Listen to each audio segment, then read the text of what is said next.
दोस्तों, क्या दिल्ली में एक बार फिर से इंडिया गठबंधन ने एक तरह से जीत बीजेपी के आगे तश्तरी में परोस कर रख दी।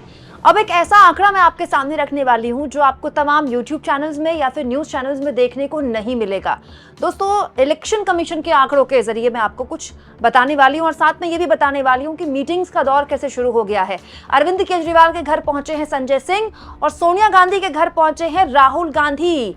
कांग्रेस और आम आदमी पार्टी के बीच मीटिंग्स का दौर शुरू हो गया है, लेकिन इस बीच सबसे बड़ा आंकड़ा, जो निर्णायक आंकड़ा है, जिस पर अब चर्चा हो रही है, वो मैं आपके सामने रख देती हूं। जिस वक्त मैं ये वीडियो रिकॉर्ड कर रही हूं उस वक्त रुझान 70 की 70 सीटों पर आ चुके हैं और 40 सीटों पर रुझानों में बीजेपी आगे चल रही है, जबकि 30 सीटों पर आगे चल रही है आम आदमी पार्टी। यानी कि इस बात को लेकर आम आदमी पार्टी की तारीफ करनी होगी दोस्तों कि 10 साल का एंटी इनकम्बेंसी होने के बाद, चुनाव के 6 महीने पहले जमानत मिलने के बाद अरविंद केजरीवाल कम से कम 30 सीटों पर रुझान में अगर आगे दिख रहे हैं तो ये बहुत बड़ी जीत है। हालांकि अरविंद केजरीवाल अपनी सीट निकाल पाएंगे कि नहीं निकाल पाएंगे, इसको लेकर लगातार cut to cut, neck to neck fight बनी हुई है। लेकिन इस आंकड़े को देखकर ये कहा जा सकता है कि भले ही बीजेपी सरकार बना ले, जो कि बनती दिख रही है, क्योंकि 36 सीटें मेजॉरिटी की हैं, 36 सीटों में आपको बहुमत मिलता है और 40 सीटों में फिलहाल रुझानों में बीजेपी आगे दिख रही है। अगर यह आंकड़ा ऐसा ही रहता है तो एक इंपॉर्टेंट बात मैं आपको बता दूं, बीजेपी के लिए सरकार चलाना अगले 5 साल बहुत मुश्किल होगा, क्योंकि अरविंद केजरीवाल अगर अपनी सीट निकाल लेते हैं और 30 के आसपास सीटें रुझानों में अगर उनकी आती दिख रही हैं, तो फिर बीजेपी को एक बहुत ही मजबूत विपक्ष का सामना करना पड़ेगा। और आम आदमी पार्टी जिस तरह की पार्टी है, आंदोलन से निकली हुई पार्टी, वो बेसिकली विपक्ष की राजनीति के लिए बहुत मुफीद है। तो दोस्तों, वो बातें जो कही जा रही थी कि आम आदमी पार्टी टूट जाएगी, बिखर जाएगी, इस आंकड़े के हिसाब से तो आम आदमी पार्टी के लिए 10 साल की एंटी इनकम्बेंसी के बाद भी इतनी close neck to neck fight देना बीजेपी के लिए एक बहुत बड़ी उपलब्धि है। इसके लिए आम आदमी पार्टी को तारीफ करनी होगी। लेकिन मैं आपको एक अलग आंकड़ा दिखाना चाहती हूँ, एक ऐसा आंकड़ा जो कि इंडिया गठबंधन के लिए फिर से वही सबक लेकर आता है जो बार बार लगभग हर चुनाव में हमें देखने को मिलता है। दोस्तों, मैं आपके सामने वोट शेयर का आंकड़ा रखना चाहती हूँ। वोट शेयर जिस वक्त मैं ये वीडियो रिकॉर्ड कर रही हूँ उस हिसाब से मैं आपको बताऊंगी। दोस्तों, वोट शेयर जो अभी चुनाव आयोग ने शेयर किया है, अभी काउंटिंग पूरी नहीं हुई है, फाइनल वोट शेयर तो शाम को ही आता है। वैसे भी चुनाव आयोग का वोट शेयर तो आजकल 24 घंटे बाद तक नहीं आ रहा, लेकिन अभी जहां पर रुझान आए हैं जिन जिन सीटों में, उस हिसाब से अगर वोट शेयर देखें, जिस वक्त मैं ये वीडियो रिकॉर्ड कर रही हूं दोस्तों, उस वक्त चुनाव आयोग के आंकड़े के हिसाब से बीजेपी का वोटिंग प्रतिशत है 46.75%। गौर से सुनिएगा, क्योंकि आगे आने वाला आंकड़ा और चौंकाने वाला है। आम आदमी पार्टी का, जिस वक्त मैं ये वीडियो रिकॉर्ड कर रही हूं, वोटिंग प्रतिशत है 43.40%। वहीं कांग्रेस, जिसके बारे में कोई बात नहीं कर रहा है, उसका वोट प्रतिशत बढ़ा है। पिछली बार 4% था और 2-2.25% उसने वोट प्रतिशत बढ़ाकर अपना वोटिंग प्रतिशत इस वक्त वीडियो रिकॉर्ड करने के हिसाब से 6.68% कर लिया है। मतलब चुनाव आयोग के इस आंकड़े के हिसाब से अगर इंडिया गठबंधन यानी कि आम आदमी पार्टी और कांग्रेस के वोट शेयर को मिला दें, आम आदमी पार्टी का वोट शेयर 43.40% और कांग्रेस का वोट शेयर 6.68%, तो ये टोटल निकलता है 50.08%, जो कि बीजेपी के 46.7% से कहीं ज्यादा है। और इस वक्त जिस तरह का चुनाव दिल्ली में हो रहा है, 4% के वोट शेयर में जीत और हार का अंतर तय हो जाता है। यानी कि कांग्रेस ने न केवल कई सीटों में आम आदमी पार्टी को नुकसान पहुंचाया, बल्कि अगर कांग्रेस और आम आदमी पार्टी मिलकर चुनाव लड़ते तो वो बीजेपी के खिलाफ एक बड़ी जीत भी दर्ज करते और दोनों का वोटिंग प्रतिशत और बढ़ सकता था। मतलब कांग्रेस और आम आदमी पार्टी का अगर गठबंधन हो जाता, जिसके बारे में लगातार कयासबाजी हो रही थी लेकिन नहीं हुआ, तो वोट पर प्रतिशत में दोनों पार्टियां आगे निकल जाती है। और दोस्तों, जिस वक्त दिल्ली में इस वक्त मतगणना चल रही है, 1-2% का वोट शेयर बहुत निर्णायक है, क्योंकि बीजेपी ने बहुत बड़ा जंप लिया है और बीजेपी को सरकार बनाने के लिए पहले ही उसके पास अच्छा खासा वोट प्रतिशत था।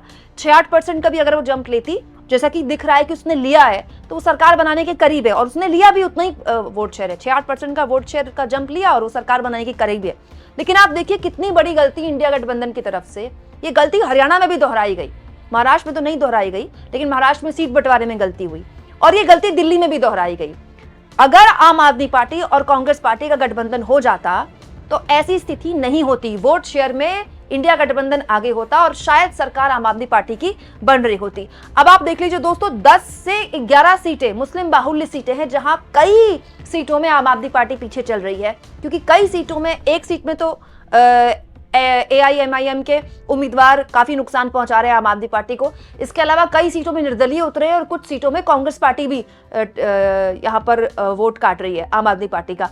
तो मुस्लिम बाहुल्य इलाके जिनके लिए माना जाता है कि ये तो एक सेफ सीट्स है आम आदमी पार्टी के लिए, वहां भी आम आदमी पार्टी को कुछ नुकसान हो रहा है। कुछ सीटों में तो बीजेपी आगे चल रही है, क्योंकि मुस्लिम वोट जब बढ़ जाएगा तो बीजेपी के प्रत्याशी को फायदा होगा। दोस्तों मत भूलिए, पिछले 10 सालों में अरविंद केजरीवाल ने मुसलमानों को लेकर जो भी बड़े मुद्दे उठे, जिस तरह से मुखरता से राहुल गांधी बोलते हैं, उतने मुखरता से अरविंद केजरीवाल नहीं बोलते। पिछले बार के चुनाव में तो CAA का आंदोलन हो रहा था शाहीन बाग में, लेकिन अरविंद केजरीवाल झांकने तक नहीं गए शाहीन बाग पे, क्योंकि अरविंद केजरीवाल ने बाय डिफॉल्ट मान लिया कि मुसलमानों के पास अरविंद केजरीवाल को वोट देने के अलावा विकल्प क्या है। अंत में आते आते कांग्रेस ने भी चुनाव मजबूती से लड़ा और कई सीटों पे आम आदमी पार्टी को नुकसान पहुंचा दिया। अब होता क्या है, बहुत से लोग ये कहते हैं कि कांग्रेस पार्टी को क्या जरूरत थी दिल्ली में चुनाव लड़ने की, अरविंद केजरीवाल को नुकसान पहुंचाकर देखिए बीजेपी को जिता दिया। तो ये गलत है दोस्तों, ऐसे दल नहीं चलते हैं, राजनीतिक दल ऐसे नहीं चलते हैं। आम आदमी पार्टी को पता था कि वो गुजरात में सीटें नहीं जीतने वाली है, फिर भी उसने बड़ा नुकसान पहुंचाया पिछली बार के गुजरात के चुनाव में कांग्रेस पार्टी को, और कई सीटें कांग्रेस पार्टी ने खो दी आम आदमी पार्टी की मौजूदगी की वजह से। हरियाणा में भी ऐसा ही हुआ दोस्तों, कम से कम 12 से 13 सीटों में आम आदमी पार्टी ने कांग्रेस पार्टी को नुकसान पहुंचाया। तब किसी ने आम आदमी पार्टी से नहीं कहा, तब किसी ने गुजरात में आम आदमी पार्टी से नहीं कहा कि क्या जरूरत थी चुनाव लड़ने की, लेकिन इंडिया गठबंधन में हमेशा कांग्रेस पार्टी से ही ये बात कही जाती है, जो कि गलत है। हालांकि दोस्तों ये अब चिंतन मनन करना चाहिए इंडिया गठबंधन को, कि हर चुनाव में ये दिख रहा है कि जब जब इंडिया गठबंधन में नहीं लड़ता है, वोट बंटता है और बीजेपी को फायदा होता है। उसके बावजूद भी इंडिया गठबंधन के नेता अपने ईगो से कॉम्प्रोमाइज नहीं कर पा रहे हैं। हरियाणा में राहुल गांधी चाहते थे कि आम आदमी पार्टी के साथ गठबंधन हो जाए, लेकिन स्थानीय नेता भूपेंद्र सिंह हुड्डा जैसे स्थानीय नेताओं ने कह दिया, अरे हम तो बहुत आराम से जीत रहे हैं, हम आम आदमी पार्टी को सीटें क्यों दें। सीटों को लेकर बातचीत भी हुई, राघव चड्ढा उस मीटिंग में शामिल थे, लेकिन बात नहीं बनी। दिल्ली में कांग्रेस पार्टी चाहती थी गठबंधन हो जाए, लेकिन दिल्ली में आम आदमी पार्टी को लगा कि वो बड़े आराम से जीत रहे हैं। तो ये होता क्या है दोस्तों, कि बड़े नेता के ईगो और बड़े नेता के बड़े जो लालच होते हैं, उसकी वजह से न केवल पार्टी बल्कि पूरे की पूरे एक तरह से नैरेटिव को नुकसान होता है। हालांकि मैं ये नहीं कह रही हूं कि जो मेरा विश्लेषण है वही सही है, लेकिन फिलहाल जो आंकड़ा बता रहा है वो ये बता रहा है दोस्तों कि इंडिया गठबंधन जब जब अलग अलग चुनाव लड़ेगा बीजेपी को फायदा होगा, और बार बार हर चुनाव में इंडिया गठबंधन को सबक मिलता है, उसके बावजूद भी वो सबक नहीं सीख रहा।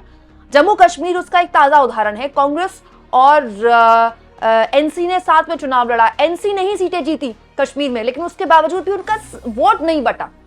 जब वोट नहीं बटा तो जम्मू में अगर कांग्रेस पार्टी ने बहुत अच्छा परफॉर्म नहीं भी किया, तो कम से कम कश्मीर की सीटों के जरिए जो जम्मू कश्मीर में नेशनल कॉन्फ्रेंस और कांग्रेस की सरकार बन गई। कांग्रेस भले ही अभी भी बाहर से सपोर्ट कर रही हो सरकार को, लेकिन दिलचस्प है ये समझना कि इंडिया गठबंधन क्या बार बार वही गलती कर रहा है और बार बार अपनी गलतियों से सबक नहीं ले रहा है। आप इस मुद्दे पर क्या सोचते हैं, कमेंट बॉक्स में जरूर लिखें, और जितना हो सके चैनल को शेयर करें, सब्सक्राइब करें, और थैंक्स और ज्वाइन के ऑप्शन से अगर आप चाहें तो कुछ आर्थिक मदद भी चैनल की जरूर करें।